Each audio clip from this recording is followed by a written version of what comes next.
नमस्कार दोस्तों, good morning. कैसे हैं आप लोग? मैं हूं आपका होस्ट, आपका दोस्त अभिषेक वर्मा, और आप सभी लोगों का स्वागत है हमारे चैनल, आपके अपने channel easy maths with Nera sir पे। तो अभी तक की हम वीडियोस में एवरेज पढ़ रहे हैं, और दूसरी हमारी जो वीडियो चल रही है साइमल्टेनियसली, उसमें हम पीवाईक्यू सॉल्व कर रहे हैं एसएससी में, एसएससी बैंकिंग में पहले से पूछे हुए। तो ये हम दोनों वीडियो कर रहे हैं। तो आपने जिन्होंने भी अभी तक ये पहले वाली वीडियो नहीं देखी है, तो दोनों वीडियो देखो, अच्छे से नोट्स बनाओ। और एसएससी के सिलेबस स्ट्रेटजी के लिए एक स्ट्रेटजी की वीडियो भी मैंने बनाई है, वो भी आप लोग देख सकते हो। तो अभी की क्लास में हम एवरेज को जहां तक हमने पढ़ लिया था उससे आगे करेंगे। तो ये वाला क्वेश्चन हमने कल की वीडियो में कर लिया था, लेकिन एक बार इसकी जो क्विकर अप्रोच है मैं आपको वापस से समझा देता हूं, ताकि आगे के आज जो हम क्वेश्चन करें उसमें आपको वो चीज थोड़ी सी मेमोराइज हो जाए, थोड़ी सी एक बार क्विक रिविजन हो जाए। तो ये क्वेश्चन हम कर रहे हैं।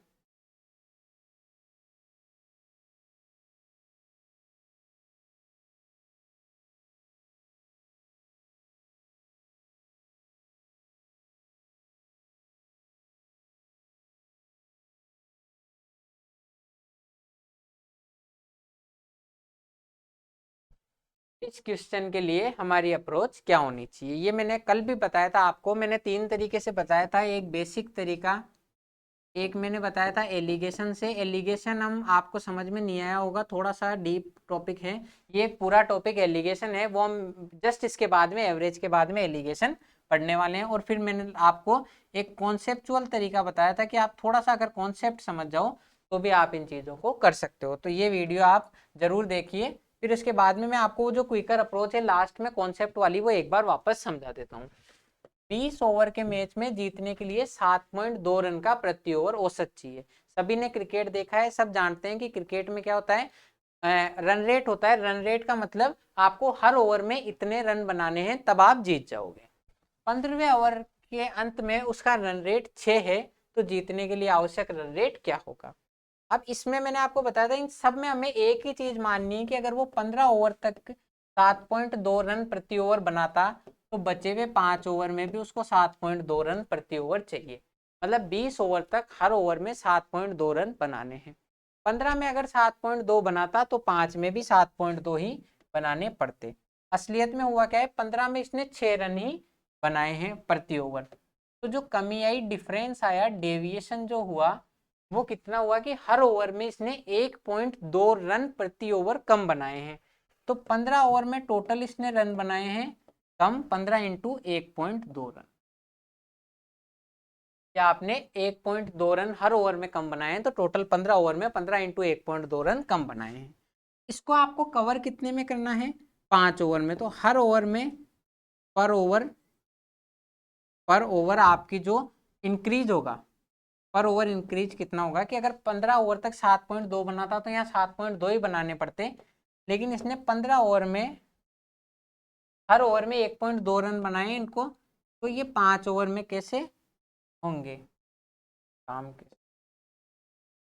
ये इसको यहाँ पे देखो, ये कोई थोड़ा सा इशू आ रहा है, इधर देख लो आप कि 15 ओवर में 1.2 रन कम, टोटल ये ज्यादा बनाने हैं इसको 5 ओवर में, तो 5 से कट जाएगा 3, 1.2 ये 3.6, तो ये 3.6 रन एक्स्ट्रा बनाने हैं।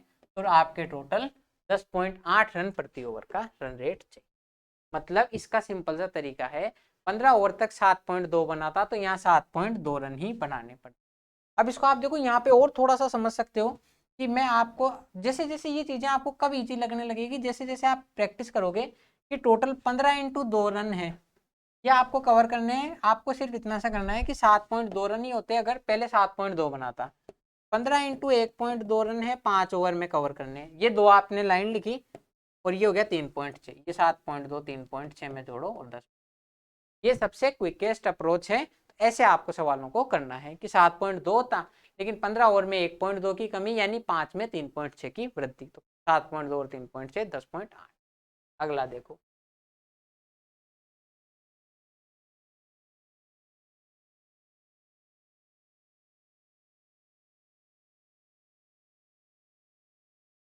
एक बल्लेबाज द्वारा इंग्लैंड में खेली गई कुछ निश्चित पारियों का औसत 46 रन है। मतलब उसने हर पारी में लगभग 46 रन बनाए हैं। जब वो भारत आया तो प्रत्येक 2 पारी के 2 टेस्ट, 2 पारी के 2 टेस्ट, तो टोटल इसने 4 पारियां खेल ली। ये यहाँ पे समझने की बात है। और औसत यहाँ पे 55 रन बनाता है। अगर इंग्लैंड और भारत की पारियों को साथ में ले लें तो इंग्लैंड में खेले गए मैच में 2 रन की वृद्धि हो जाती है। तो उसके औसत इंग्लैंड में कितनी पारियां खेली थी, ये आपको समझ में नहीं आ रहा। मैं इसको बेसिक तरीके से समझाता हूँ। मतलब ये कहना क्या चाहता है, इतनी पूरी जो भी मैंने आपको बताई, तो इसका मतलब क्या है कि उसने इंग्लैंड में कुछ पारियां खेली 46 रन की, यहाँ भारत में आया 4 पारियों में 55 रन बना दिए। अब जो टोटल मान लो इसने यहाँ एक्स खेली थी, तो इन टोटल एक्स प्लस 4 पारियों के जो रन है वो 48 हो गए, तो हमें एक्स का मान ज्ञात कर, बस ये आपसे कहना है। अब या तो आप इसको एक्स मान के कर सकते हो, या आप एलिगेशन से कर सकते हो। चूंकि एलिगेशन हमने अभी तक पढ़ा नहीं है, हम कोशिश करेंगे डायरेक्ट कंसेप्ट से करने की। कि यहाँ पर उसने 46 रन बनाए थे कुछ पारियों में, अगर इन 4 पारियों में भी वो 46 रन ही बनाता तो आपका एवरेज कितना रहता, आपका एवरेज रहता 46 रन। ये चीज आ गई आपको समझ में या नहीं, कि 46 पहले कुछ पारियों तक 46 रन हर पारी में बनाए, अगली 4 पारियों में भी 46 रन हर पारी में बनाए, तो टोटल आपके हर पारी में अभी तक 46 रन बन गए, वही आपका एवरेज। लेकिन असलियत में हम जो सोचते हैं वैसा होता नहीं है। आपने क्या किया है, इन 4 पारियों में 55 रन बनाए हैं, इन 4 पारियों में 55 रन बनाए हैं, तो आपका एवरेज कितना हो गया, 48 रन। ठीक है, मतलब इन 4 पारियों में 7 रन की बढ़ोतरी करिए, तो इन पारियों में 2 रनों की बढ़ोतरी हो गई। ये चीज आई अथवा नहीं आई समझ में, कि इन 4 पारियों में 7 रन बनाए हैं, तो आपके बढ़ोतरी हो गई है। भारत की पारियों को साथ में लें तो 46 से 2 बढ़कर 48 हो गया है। ठीक है, अब ये सॉरी, यहाँ पर देखो ये चीज मैंने भी थोड़ी सी गलती कर दी। यहाँ पर ये 7 रन नहीं है, 46 और 55 कितने रन ज्यादा बनाए हैं, तो इसने 9 रन ज्यादा, मतलब 46 रन बनाता तो 46 ही औसत होता है। यहाँ 4 पारियों में 9 रन ज्यादा बनाए, तो हर पारी में 2 की वृद्धि होती। 4 पारियों में 9 रन, तो टोटल इसने बनाए ज्यादा, 9 चौक 36। 36 रन से हर पारी में 2 की वृद्धि हुई, तो पारियों की संख्या क्या होगी, मतलब यहाँ देखो आप, पारियों की संख्या मान लो p है, इंटू हर पारी में कितने रन बढ़े, वही तो होगा ना कि टोटल रन कितने बढ़े। तो आपने क्या किया, 36 रन टोटल बढ़े हैं और हर पारी में 2 रन बढ़े हैं, तो टोटल पारियां कितनी होगी, 18। अब ये 18 आप देखते ही यहाँ क्लिक कर दोगे तो आपके नंबर जो हैं वो आएंगे 0। क्यों, क्योंकि ये क्या टोटल पारियां हैं अभी तक की खेली हुई। ये सिर्फ यूं पूछ रहा है कि इंग्लैंड में खेली गई पारियों की संख्या क्या है। तो टोटल पारियां खेली इसने 18, 4 तो इंडिया में ही खेली थी, 2 दूनी 4, तो बची हुई 14 पारियां इंग्लैंड में खेली थी, तो आपका आंसर होगा 14 ना कि 18। ये चीज आ गई या नहीं आई समझ में। वापस से देखो, सिर्फ एक कंसेप्ट मेरी पूरी आप वीडियोस में देखोगे, मैं आपको इधर उधर स्विच करने की बजाय ज्यादा फोकस ये करूंगा, तरीके सारे बताऊंगा, ज्यादा फोकस ये करूंगा कि हम अपने दिमाग की समझ डेवलप करें कि 4 पारियों में 46 रन होते तो आपका एवरेज 46 रन ही होता, परंतु 4 पारियों में हर पारी में 9 की वृद्धि होने से टोटल में 2 की वृद्धि हुई है।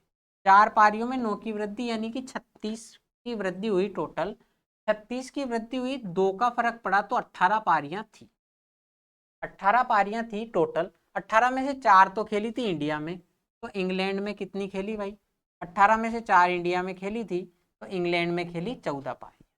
ये चीज आगी अथवा नहीं आई समझ। तो बस इतना सा तरीका है कि यहाँ 4 में 9 की वृद्धि होने से ओवरऑल में 2 की वृद्धि होगी, तो 18 पारियां टोटल थी, 4 इंडिया में खेली और 14 इंग्लैंड। अब अगला देखो, क्रिकेट के किसी खेल में पहले 10 ओवरों में रन रेट 3.2 था, मतलब 10 ओवर में हर ओवर में इसने 3.2 रन, 3.2 रन प्रति ओवर बनाए। शेष 40 ओवरों में क्या रन रेट होना चाहिए कि 282 रन के लक्ष्य पर पहुंचा जाए।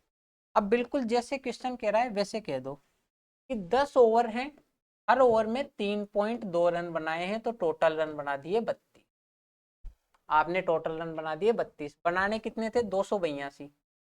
आपने 32 रन तो बना दिए 10 ओवरों में, बचे हुए 40 ओवरों में आपको 250 रन बनाने हैं, तो पर ओवर का रन रेट क्या हो जाएगा, 250 रन बनाने हैं 40 ओवर में, एक ओवर में 25/4 यानी कि 6 पॉइंट। बस ये आपका आंसर, इतनी सी शॉर्ट कैलकुलेशन में भी आंसर हो सकते हैं। अब इसको मैं आपको समझाता हूँ कि बिहाइंड द सीन्स इसमें हुआ क्या है। फटाफट हमने कर तो दिया बिहाइंड कि 3.2 रन प्रति ओवर बनाने हैं, एक ओवर में 3.2 रन बनाए हैं, ये एवरेज है, हर ओवर में 3.2 रन बनाए हैं, तो टोटल रन कितने बना दिए, 10 ओवर है, हर ओवर में 3.2 रन, तो बना दिए 32, ये आपके टोटल रन आ गए। अब आपने क्या किया, 10 ओवर में बना दिए 32 रन, टोटल आपको बनाने कितने हैं, 282 रन, तो 282 रन बनाने थे, तो 32 तो आप बना ही चुके हो, बचे हुए रन कितने बनाने हैं, 250 रन बनाने हैं 40 ओवर में, एक ओवर में कितना 6.2, क्या आपका बहुत शॉर्ट मेथड है, इससे आपको टाइम नहीं लगेगा कि 10 ओवर में हर ओवर में 3.2 रन बनाए, तो 32 रन तो बना दिए 282 में से, बचे हुए 250 रन 40 ओवर में बनाने हैं, तो 250/40 6.2 रन का प्रति ओवर रन रेट चाहिए। आगे देखो, किसी गेंदबाज का बॉलिंग औसत 12.4 है, यदि अंतिम मैच में ये खिलाड़ी 26 रन देकर 5 विकेट ले लेता है, तो उसकी बॉलिंग में 0.4 का सुधार हो जाता है, अंतिम मैच से पहले उसने कितने विकेट ली। अब ये देखो कैसे इस क्वेश्चन को करेंगे। आप सबसे पहले ये देखो, इसको छोड़ो क्वेश्चन को, हम क्रिकेट की बात करते हैं। क्रिकेट में क्या होता है वो चीज देखो, क्रिकेट में एक तो होता है बैटिंग एवरेज,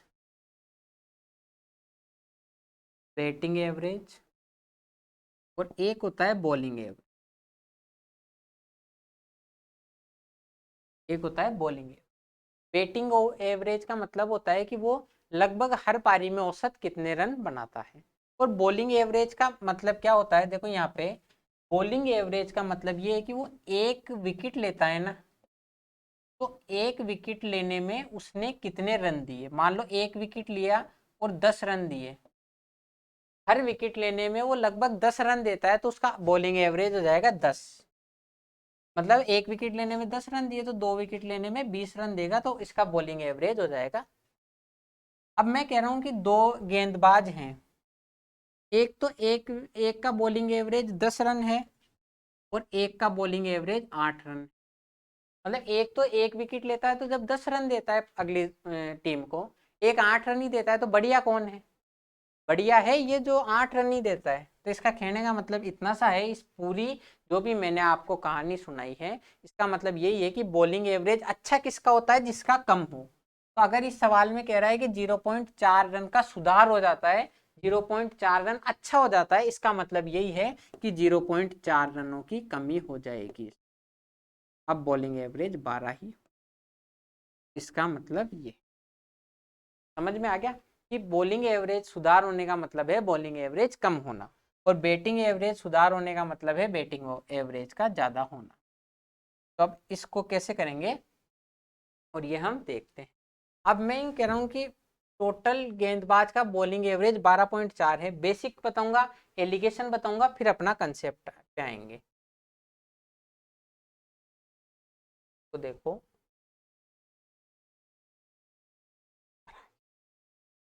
कि मान लिया हमने 12.4 रन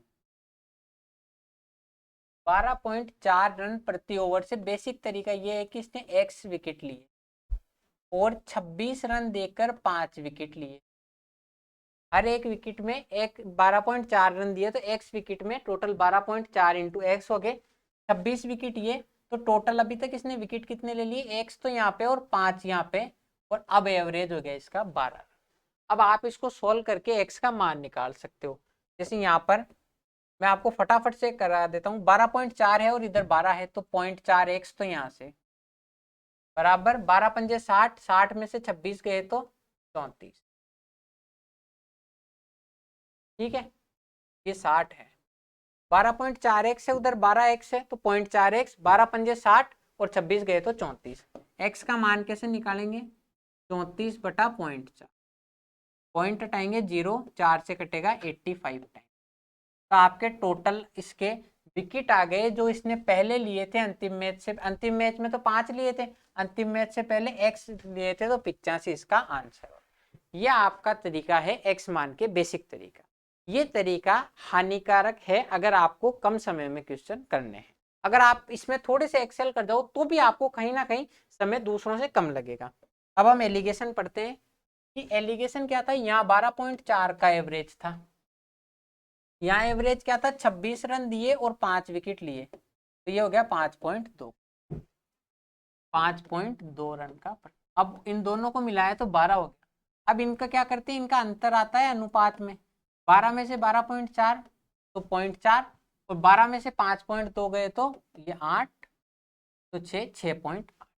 इनका औसत इस प्रकार था कि 6.8 और 0.4 था, मतलब ये 17 था और ये 1 था। तो इस 1 की वैल्यू आपको ओरिजिनली दी हुई है कि यहाँ 5 विकेट लिए थे, तो ये 17 की वैल्यू हो जाएगी 85, तो आपने 85 विकेट लिए। इस तरीके से ये आ जाएगा। जिन्होंने एलिगेशन नहीं पढ़ा है बिल्कुल घबराइए मत, मेरे पास और भी एक तरीका है आपके लिए, तो ये आप फटाफट से उतार लो। अब मैं ये एलिगेशन वाला तरीका हटा देता हूँ ताकि आपको थोड़ी सी चीजें अच्छे से समझ में आए। फिर अपना वही तरीका जो एक मैंने आपको बताया कि हमें सिर्फ मानना है और मानने से चीजें आसान हो जाएगी। जैसे इसने 26 रन देकर 5 विकेट लिए हैं। मैं यूं कह रहा हूं कि अगर यहाँ पर इसने 12.4 रन प्रति ओवर इसका एवरेज था, अगर अंतिम मैच में भी ये हर एक विकेट में 12.4 रन ही देता तो लास्ट में भी इसका एवरेज 12.4 ही होता। ये मैंने माना है। ये चीज आ गई या नहीं है आपके समझ में कि पहले इसने दिए थे लास्ट मैच तक, ये अब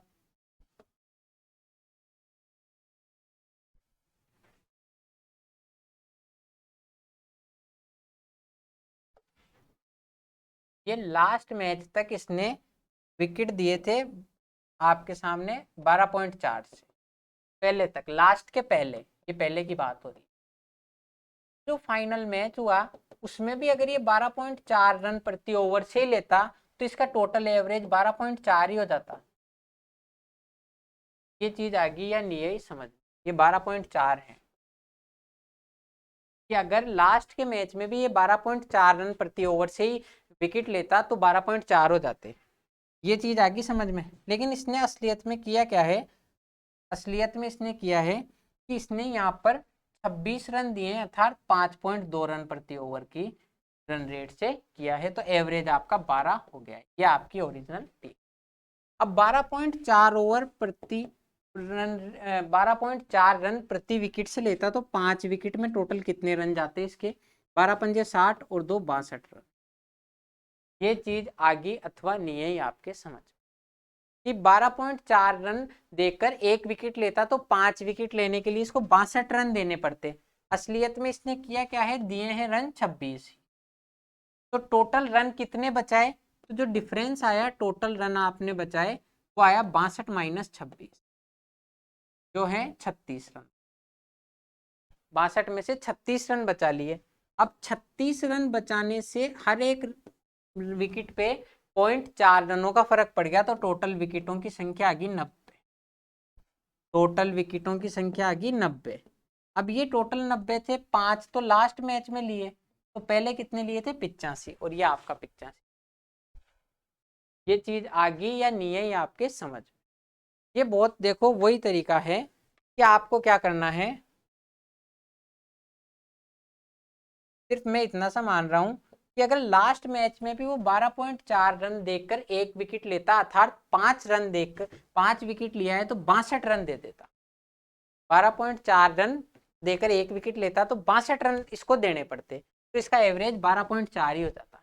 लेकिन इसने किया क्या है कि इसने टोटल 26 रन ही दिए, 62 विकेट 5 विकेट लेने में 12.4 से 62 रन देने पड़ते, लेकिन इसने 26 रन ही दिए 5 विकेट लेने में।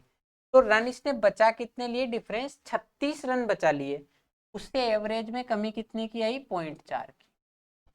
ठीक है, तो 36 रन 0.4 की कमी, तो टोटल मतलब 36 रन से हर एक विकेट में 0.4 रनों की कमी होगी, तो टोटल विकेट 36/0.4, ये टोटल विकेट है। 90 विकेट इसने लास्ट मैच तक ले लिए, 5 लास्ट में मैच में लिए थे, तो 85 उसके पहले ले लिए। तो आपको इस सवाल को ऐसे ही करना है, वहां इतना कुछ लिखना नहीं है। वहां के लिए मैंने आपको बताया था आपकी अप्रोच क्या होनी चाहिए और उससे कितना कम समय लगेगा, एक बार देख लो कि 12.4 रन से 5 विकेट लेता तो टोटल रन देने पड़ते 62। अभी इसने दिए कितने हैं 26, तो 36 रन बचा लिए। 36 रन से 0.4 की कमी हुई है, तो टोटल विकेट 90।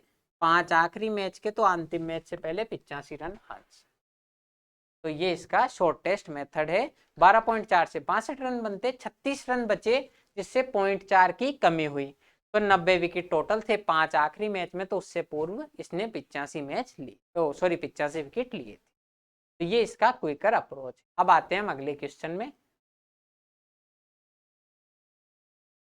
ये हमारा अगला क्वेश्चन आपकी मतलब वो केबीसी की तरह अगला क्वेश्चन आपकी कंप्यूटर स्क्रीन पे।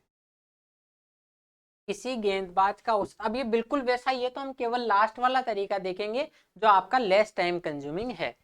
किसी गेंदबाज का औसत 27 रन प्रति विकेट है, अगली पारी में 60 रन देकर 6 विकेट ले लेता है, जिससे उसका औसत 25 रन प्रति विकेट हो गया। अंतिम पारी तक, अब आपको टोटल विकेट पूछ रहा है, लास्ट पारी के भी, अंतिम पारी से पहले नहीं। अब देखो वही तरीका कि अगर लास्ट वाली पारी में भी वो 27 रन देता तो एवरेज उसका 27 ही होता है ना। लेकिन इसने क्या किया है आपसे 60 रन दिए हैं और 6 विकेट ले लिए, तो मतलब हर एक का औसत हो गया 10। तो यहाँ 10 का औसत हो गया और अब एवरेज भी 25 हो गया, मतलब यहाँ कमी होगी 2 रन। तो मतलब 27 रन दिए देता, 6 विकेट लेता, तो टोटल रन आपके कितने जाते 27 इंटू 6। अब ये कुछ भी हो सकता है, 27 इंटू 6 होगा 120 और 42 152 रन होता, नहीं 162 रन, सॉरी 162। 27 इंटू 6 होगा 162। लेकिन इसने किया क्या है, 10 रन देकर 6 विकेट ले लिए, तो 60 रन ही टोटल इसने दिए। मतलब अगर ये 27 रन प्रति विकेट के औसत से रन देता तो 162 रन देने पड़ते अगली टीम को, लेकिन इसने 60 ही दिए, तो 102 रन बचा लिए।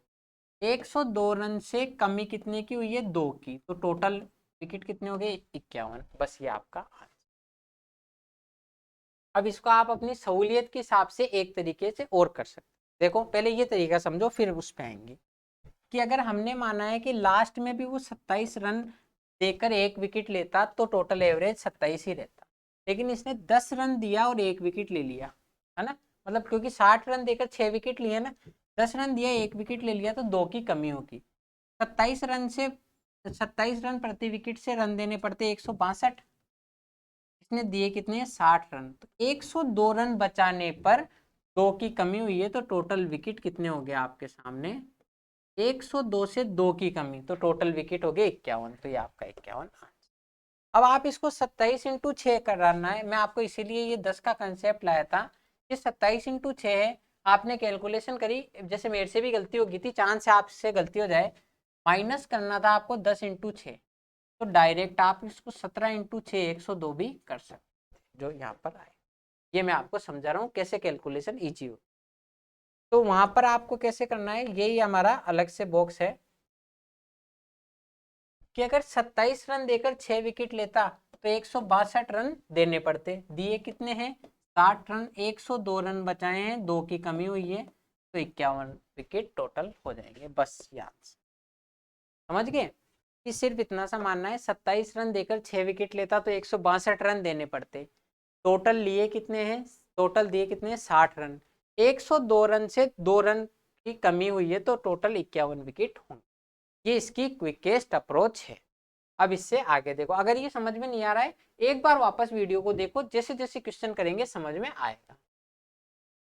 तीन व्यक्ति, हाँ ये जो है, अब हम आगे उन सवालों पर जब जिसमें हम क्वेश्चंस में किसी को इंक्लूड करते हैं किसी को एक्सक्लूड करते हैं और ये वजन वाले कंसेप्ट आते हैं। देखो इसमें भी तरीका वही है कि अगर इनको मानता बराबर तो क्या होता, देखो तीन व्यक्ति हैं, एक बार इसको हम करें तो ऐसे भी कर सकते हैं, तीन व्यक्तियों का औसत यहाँ से 84 है। ये इसका बेसिक तरीका है, पूरा नहीं कराऊंगा, थोड़ा सा समझा देता हूँ इसमें कैसे होगा। और चार व्यक्तियों का औसत अगर डी को भी शामिल कर लिया जाए तो हो जाता है 80। क्या कह रहा है, तीन व्यक्ति एबीसी का औसत 84 किलो है, एबीसी का टोटल वजन बटा 3 बराबर 84, डी को भी शामिल कर लिया जाए तो औसत वजन 80 हो जाता है। तो एबीसीडी का औसत 80। ई जिसका वजन डी से 3 अधिक है, तो ई का वजन है डी से 3, उसको ए की जगह शामिल कर लिया जाए तो बी सी डी और ई बटा 4, तो एवरेज 79 हो जाता है। तो ए का मान ज्ञात करो। अब इसके लिए आपको इन सभी इक्वेशंस को सोल्व करना पड़ेगा और फिर उसके बाद में ए की वैल्यू निकालनी पड़ेगी, which will take very much time of yours. मतलब आपका बहुत सारा समय यहाँ पर खराब होगा। लेकिन आपको क्या करना है, हमें अगर इसी तरीके से करना होता तो एसएससी ये सवाल पूछती क्यों, हमसे 10th-12th में ऐसे सवाल पूछे जा चुके हैं। तो इनके लिए अप्रोच क्या होगी वो देखते हैं, इसको सॉल्व करना फालतू का आपका टाइम वेस्ट करना है। अब देखो अब वही हम तो यही तरीका मानेंगे और हम हर मैं आपको यही बता रहा हूँ, औसत का मतलब है सभी में बराबर बराबर होना। तो क्या कह रहा है, तीन व्यक्तियों का औसत ए बी और सी, इनका औसत 84 है, इसका मतलब हम ये मान सकते हैं तीनों का वजन 84 84 84 होगा। अगर किसी का कुछ कम ज्यादा हुआ तो एक में जो कमी करेंगे वो दूसरे में वृद्धि कर देंगे, पर टोटल मान यही कह रहा है। अब फिर क्या कह रहा है, डी को शामिल कर लिया जाता है तो औसत वजन 80 हो जाता ये हो जाता है ना, यही हो रहा है ना। अब इसको यहाँ ऐसे नहीं समझ के आप ये समझो, ये इसका मतलब है और डी का मतलब, मैं सिर्फ इतना समझा रहा हूँ। अगर हमने माना कि अगर डी का वजन 84 है, हमने सिर्फ माना है, तो एवरेज कितना रहता, चारों का एवरेज ही 84 रह जाता, एवरेज 84 रह जाता। लेकिन असलियत में ऐसा हुआ नहीं है। असलियत में क्या हुआ है कि औसत वजन 80 हो गया, औसत वजन 80 हो गया कि मतलब हर एक व्यक्ति पे 4 की कमी होगी, तो टोटल कमी कितने की होगी, हर एक व्यक्ति पे 4 की कमी, तो टोटल कमी होगी 16 की। अब इनका मान तो कांस्टेंट है जो पहले था, इसी का मान 16 कम होगा इसीलिए कमी हुई है, तो यहाँ पे कम मान आ गया इसका 68, ये ओरिजिनल वैल्यू। मतलब अगर डी का मान भी 64 होता, डी का वजन 64 होता तो एवरेज आपका 84 ही रहता। लेकिन एवरेज आपका 4 कम हो गया, 4 लोगों पे, 4 लोगों पे एवरेज 4 कम हो गया, तो 16 की कमी हुई है, वो 16 वजन डी का कम है, तो डी का वजन आ गया 68। ठीक है, अब अगला सवाल, अगले देखो, यदि ई जिसका वजन डी के वजन से 3 किलो ज्यादा है। अब एक आपके सामने और आया व्यक्ति ई, तो ये मैं आपको ये जो एवरेज वाला है इधर लिख देता हूँ, ये एवरेज मैंने बताया था 84 होता, लेकिन असलियत में 80 हुआ है, तो 4 की कमी होगी और टोटल कमी होगी, ये हमने यहाँ पर करा था। अब देखो एक व्यक्ति ई और शामिल हुआ है, इसका वजन डी से 3 किलो अधिक है, ई जिसका वजन डी से 3 किलो, तो डी का वजन तो है 68, इसका वजन हो जाएगा 71, ये तो आपको सवाल में ही दिया हुआ है। अब क्या कह रहा है, उसको ए की जगह शामिल कर दें तो बी सी डी ई का वजन 79 किलो हो जाता है, इसका वजन 79 किलो हो जाता है। अब वो वापस वही कंसेप्ट करेंगे कि अब आपने क्या किया है, ए को तो बोला है कि तू जा और ई को बोला है कि तू आ। अगर मान लो ए गया है और ई आया है, मतलब मैं कह रहा हूं कि आप 4 लोग खड़े हो, सभी लोगों के पास, सभी लोगों का वजन मान लो 25 25 25 है, एक व्यक्ति 25 किलो वाला वजन छोड़ के गया, मान लो मैं चला गया, और मेरी जगह जो दूसरा व्यक्ति आया उसका भी वजन 25 किलो है, तो एवरेज बराबर रहेगा। मतलब आपने जितने की कमी करी उतनी वृद्धि कर दी तो आपका एवरेज बराबर है। लेकिन असली तो एवरेज बराबर होता अगर ये व्यक्ति, यदि ए जो है उसका वजन ई के बराबर होता अर्थात 71 होता, ये हम फिर से मान रहे हैं कंडीशन, ई का वजन 71 होता तो एवरेज कितना होता है यहाँ पर, एवरेज 80 का 80 रहता। लेकिन असलियत में हुआ क्या है, आपका एवरेज हो गया है 79, एक की कमी होगी 4 लोगों पर, तो टोटल 4 की कमी होगी। मतलब ए जब गया और डी वापस आया, ए गया और डी वापस आया तो आपके सामने 4 की कमी होगी। मतलब ए 4 किलो वजन लेकर गया था जो डी वापस नहीं ला सका। तो जो डी का वजन तो है 71, तो ये जो 4 किलो एक्स्ट्रा लेके गया है तो इसका वजन हो जाएगा 75। ये आपका, ये सवाल थोड़ा सा लेंथी है लेकिन आप धीरे धीरे इस चीज को समझोगे तो आपको समझ में आ जाएगा। ठीक है, जैसे हमने माना है कि इनका वजन ये 84 है, असलियत में 84 नहीं है, असलियत में 84 है ही नहीं, लेकिन हमने माना है एवरेज का मतलब ही यही है, एवरेज की अवधारणा यही है कि अगर सभी में बराबर बराबर बांटे तो क्या चीज, तो तीनों का वजन 84 है, अगर डी का वजन भी 84 होता तो एवरेज 84 ही रहता आपके सामने, एवरेज आपका 84 ही रहता। लेकिन एवरेज कितना हो गया 80, तो 4 की कमी होगी 4 लोगों पे, तो जो टोटल कमी कितनी हुई है आपके सामने 16 की। तो इस आप ये तीनों तो फिक्स है, तो 16 की आप कमी इस पे कर दो और 68 आपका वजन हो। ठीक है, मतलब इनका मान, मैं सिर्फ इस कंसेप्ट से चल रहा हूँ कि मैंने ये माना है ए बी सी का योग जो होगा वो 84 इंटू 3 होगा, ए बी सी 64 84 84 84 हो जाएंगे, 84 हो जाएंगे। 16 की कमी होगी एक्चुअल में, तो एक्चुअली में इस डी का मान 84 नहीं है, इसका मान 68 है। ठीक है, अब आपको क्या दिया हुआ है, डी का ये ओरिजिनल वैल्यू आ गई हमारे सामने, ई जो है डी से 3 ज्यादा है तो ई का मान हो गया 71, ई का मान हो गया 71। अब ए को ई से प्रतिस्थापित किया है, मतलब ए छोड़कर गया है और उसकी जगह ई आया है, ए तो गया और ई आया है। अगर इन दोनों का वजन बराबर होता, मतलब जितने किलो का व्यक्ति छोड़कर गया है उतने ही किलो का व्यक्ति वापस आता, तो जितना घटाए उतना बढ़ जाता और एवरेज आपका बराबर रह जाता। तो यदि ये भी 71 किलो का होता तो आपका एवरेज रह जाता 80। लेकिन असलियत में हुआ क्या है, आपका एवरेज एक से कम हो गया 4 लोगों पे, तो ये 4 किलो ज्यादा लेकर गया था, 71 और 4 75 आपका आंसर। यही इस सवाल को करने का शॉर्ट तरीका है, वहां आपको इतना पेन चलाने की जरूरत नहीं है, सिर्फ इतना सा समझना है। ये देखो मैं आपको इधर बता देता हूं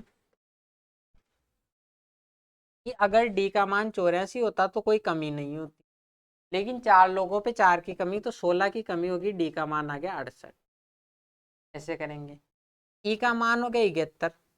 अब हमने माना है कि अगर ए का मान भी 71 होता तो कोई कमी होती क्या, नहीं, लेकिन ए अपने साथ कितना किलो ज्यादा वजन ले गया कि 4 लोगों का 1-1 किलो वजन कम हो गया, तो वो 4 किलो ज्यादा ले गया अपने साथ, तो 71 और 4 75 ए का वजन। ऐसे हम इस सवाल को करें।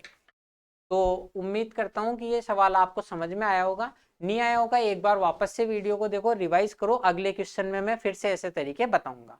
तो आज की वीडियो में इतना ही था, इन सवालों को बढ़िया से देखिए, अच्छे से कंसेप्ट बनाइए, नोट्स बनाइए और हमारे चैनल को फॉलो कीजिए, और अच्छा लग रहा है तो लाइक भी कीजिए। Thank you.